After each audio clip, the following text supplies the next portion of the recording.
Hello people of BookTube, Megan here, and time for another book review. Today, I'm going to be talking about The Iron Traitor by Julie Kagawa, and this is the second book in the Call of the Forgotten series. So, I remembered a fair amount from this book. I remembered the major plot points. For those who don't know, this is a re-review. I reviewed these books ages ago, early on in my channel. It's been like 4 to 5, probably close to 4 to 5 years since I've read them, and I want a refresher before the new series comes out.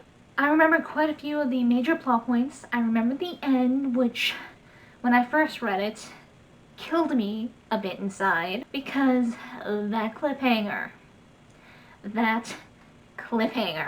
I remember distinctly being at work when I read it the first time, and I can't remember if I actually threw my book across the break room or if I really, really wanted to, because between this book and the last book in this trilogy, there was like a year, maybe even a bit longer break, and I think I read this soon after it came out, so I had to wait quite a while for the third book, and that wait made me want to die inside. But I was pleasantly surprised by how much I had forgotten, which was actually kind of nice. I like when I go back and revisit books, there are parts that I didn't remember, or I didn't remember everything of.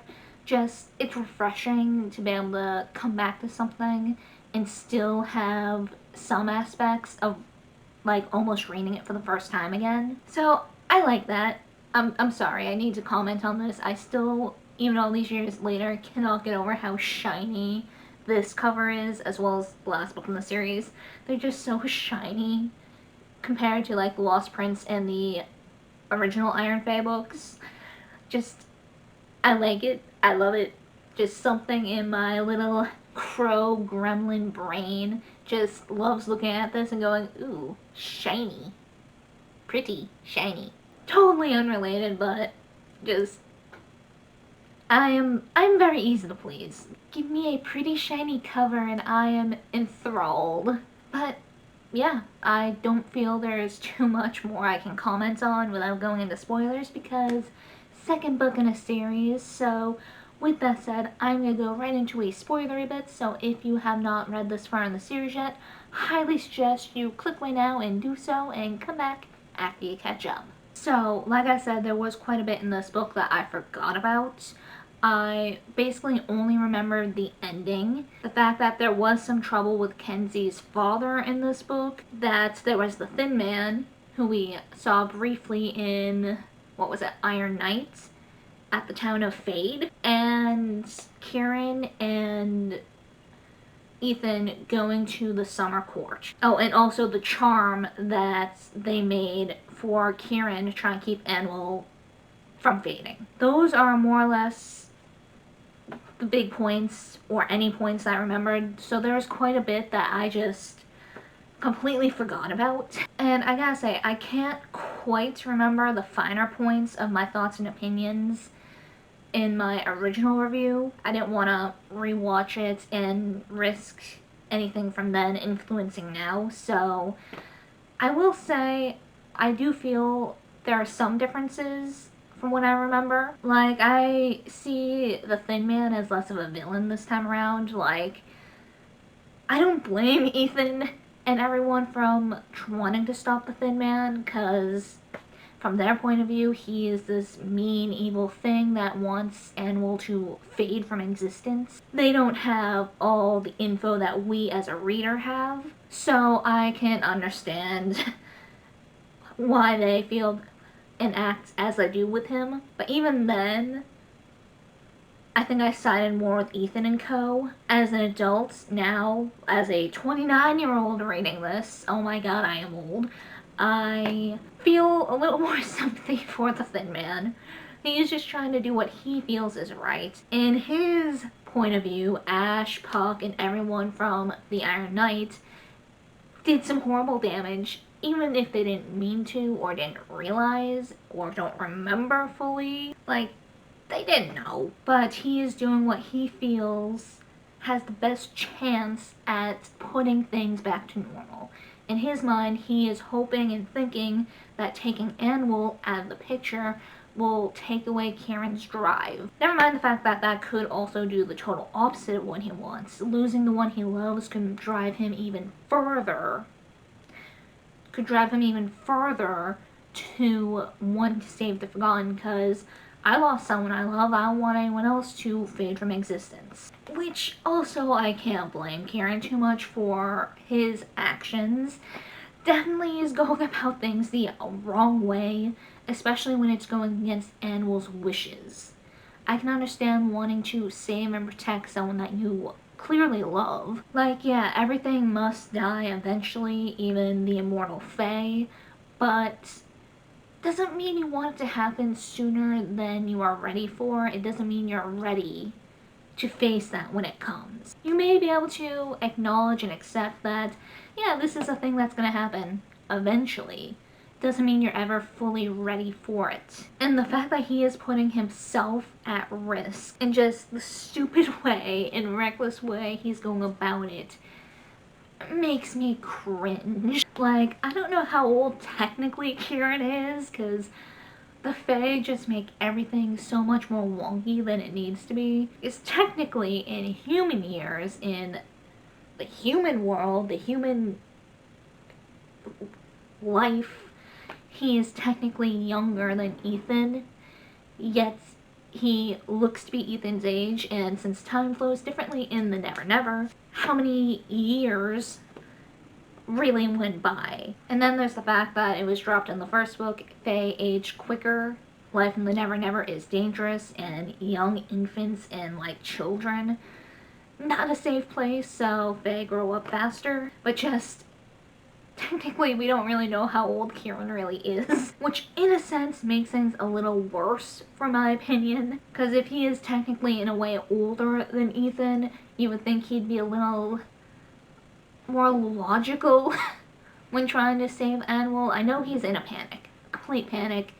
I've never been in that kind of situation, so who knows, maybe I'd do the same thing, I don't know. But yeah, for quite a bit of the book, I just want to give him a little smack over the head and, you know, give him a good shake and be like, dude, what are you thinking?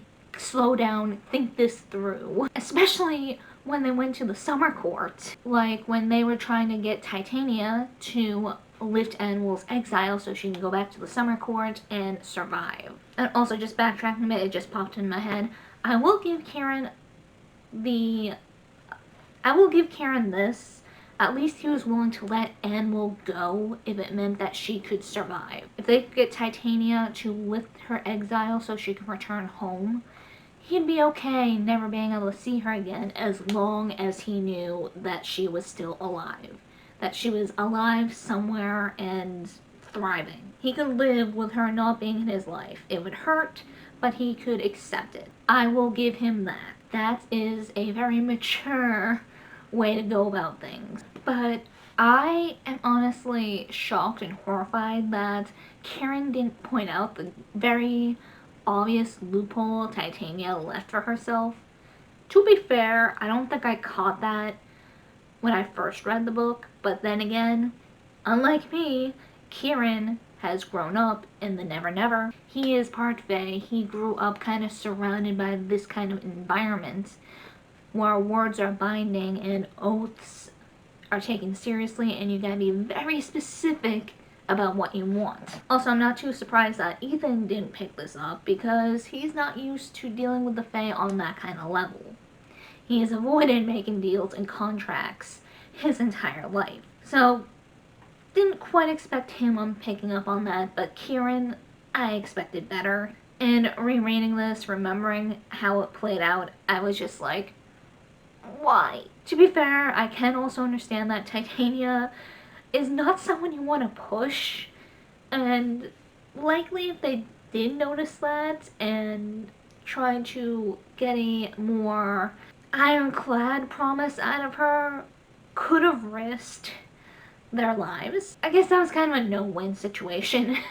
They could have been like, okay, cool, we'll go do this, and have what happened happen. Or they could have risked Titania's wrath. no win either way. But I do want to say I do like how we got to see Titania and her being the bitch that she is. Like, we got a decent amount of Mad in the Iron Fae books, we got a good amount of Oberon, I feel like, but we never really got Titania on her own, so yeah, it was a nice little bit of something different. And also, can I just say, I love the fact that we got Ash and Puck fighting alongside Kieran and Ethan. Just, I love Puck. I think I've established that already in these reviews. Just, Puck is probably one of my favorite characters in this series.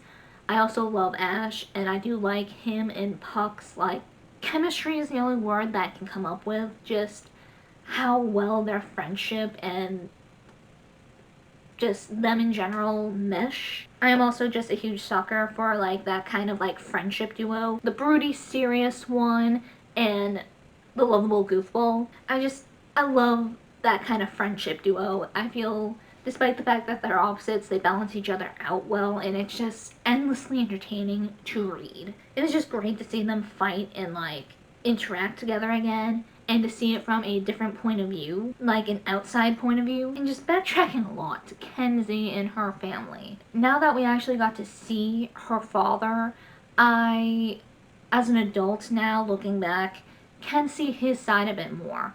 I totally understand from Kenzie's point of view. Her father has been very aloof and distant for years, even when she's going through cancer. And I can totally understand her bitterness and her anger at her father trying to play the father figure now.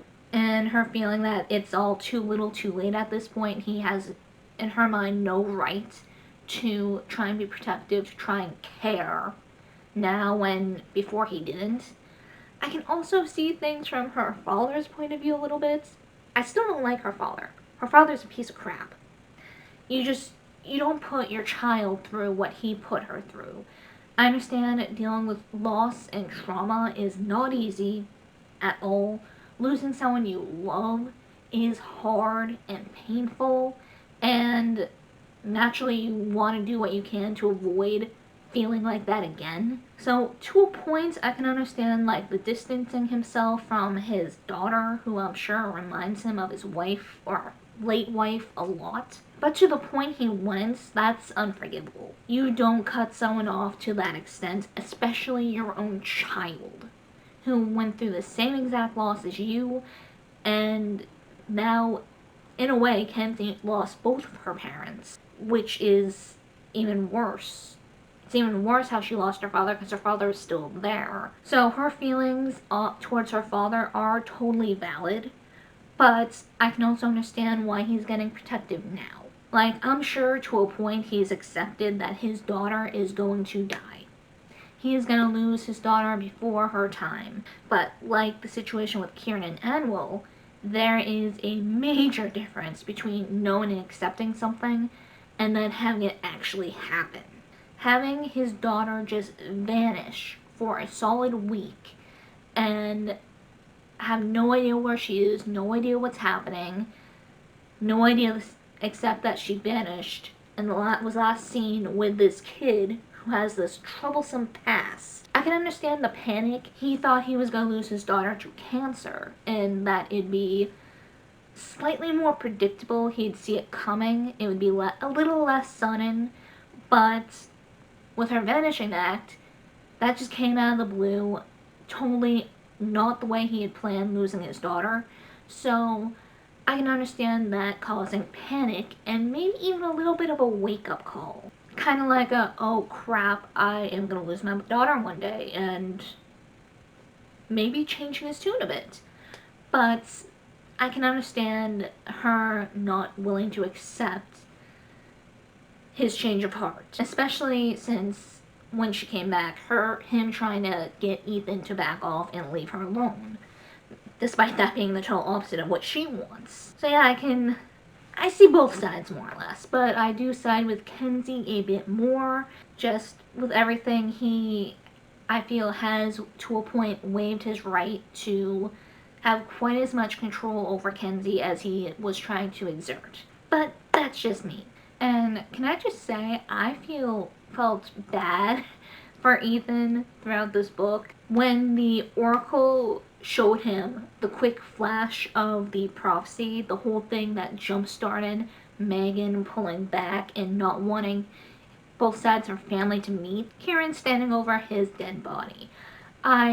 My heart went out to him not thinking that it was Kieran who put him in that situation.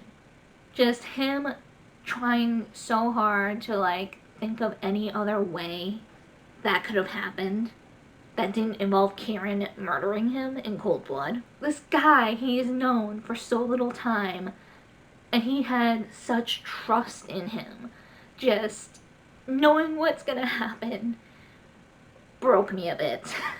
It's like, oh, this is painful. This is painful, the level of trust that he has in Kieran, and then Kieran just totally breaking that trust. And not all at once either. Just throughout this whole book, him being reckless, him putting Kenzie in danger, up until the final nail in the coffin, him stabbing him. Just my heart. And it also makes me wonder if Megan didn't try so hard to keep everything a secret, would things have played out how they did? Like, maybe if Kieran had a deeper bond with Ethan, would he have been so willing to sacrifice Ethan? To a point, I can understand Kieran's motives. He is beyond desperate. All other means have been crossed off the list.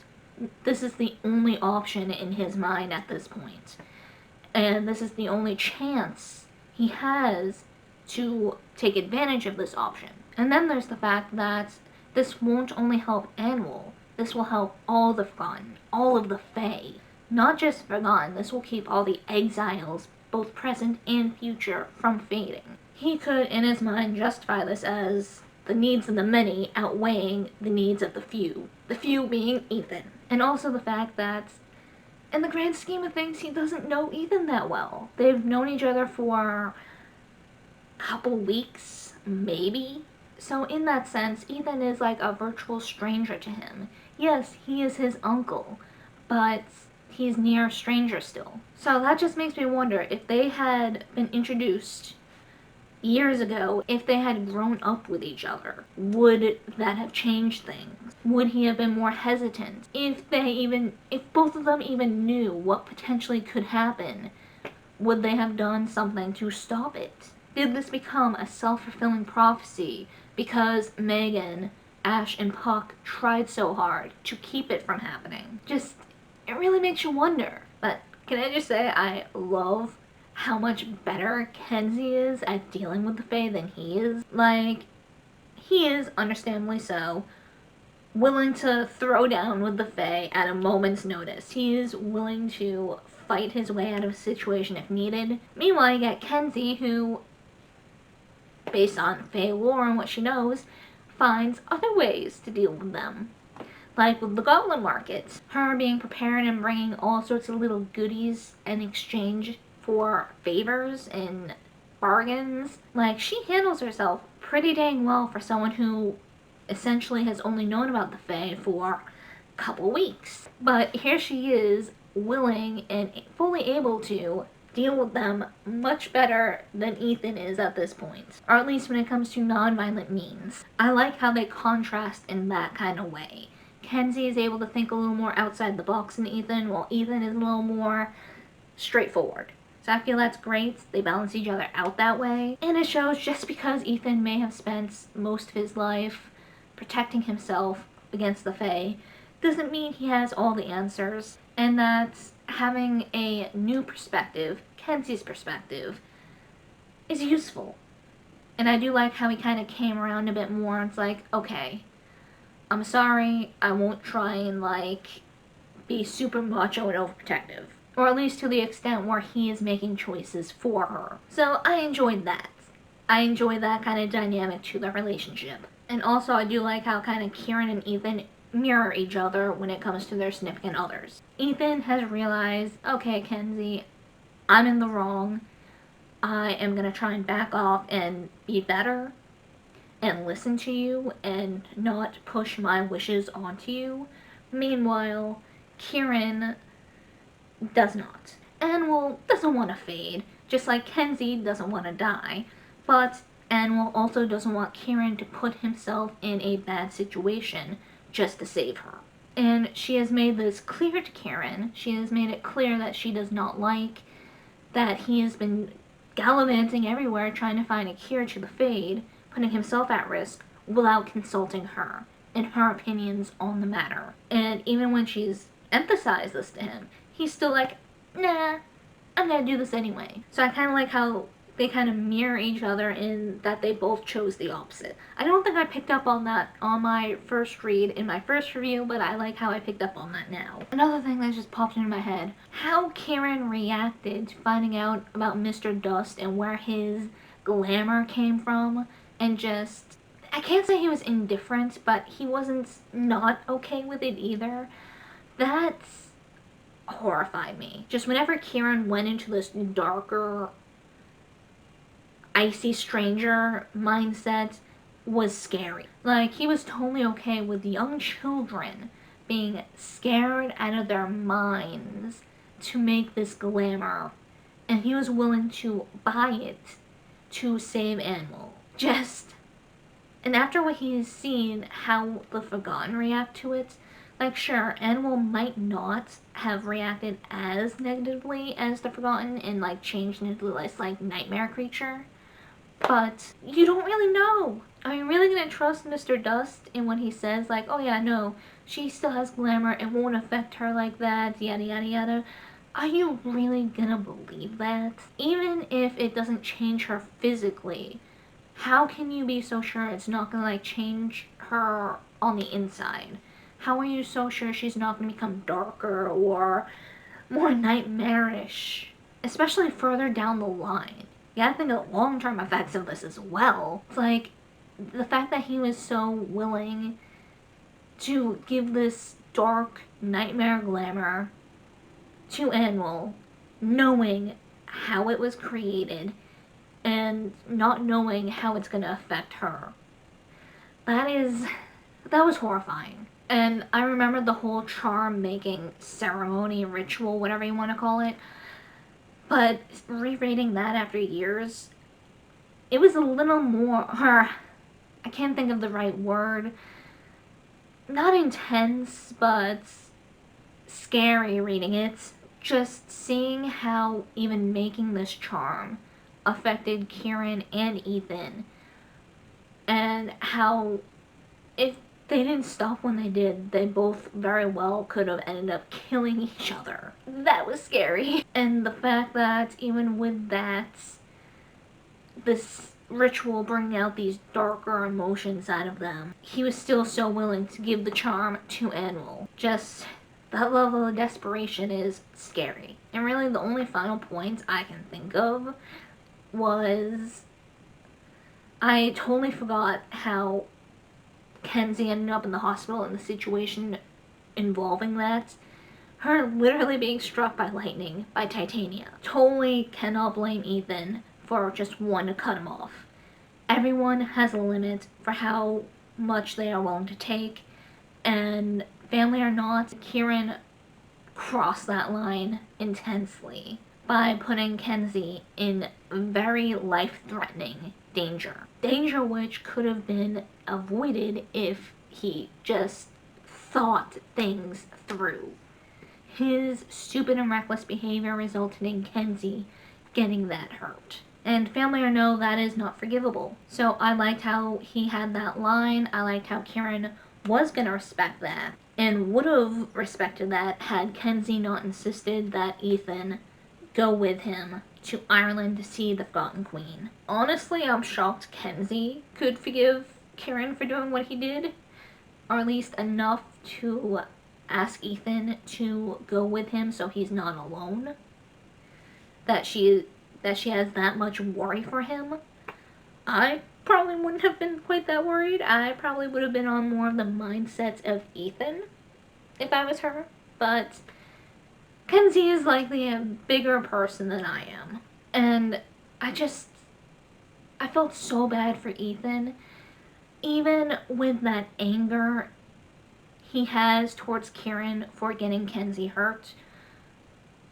Even with the knowledge of the vision the Oracle gave him, even with everything, he was still so sure that Kieran would have his back. But yeah, just the amount of trust that Ethan had in him, despite everything, only to be stabbed in the back. Even knowing it was coming, it hurt. Oh my god. That cliffhanger still really hurts. Even knowing I have the next book right on my table over there, ready for me to pick it up after I finish filming this, it was still like, oh my god. Thank god I don't have to wait over a year to read it this time. Oh my god. So yeah, my battery's about to die, so I'm gonna wrap this up now. So for anyone still watching, what did you think of this addition to the series? Did you love it? Did you hate it? Are you liking this series as much as the Iron Fae?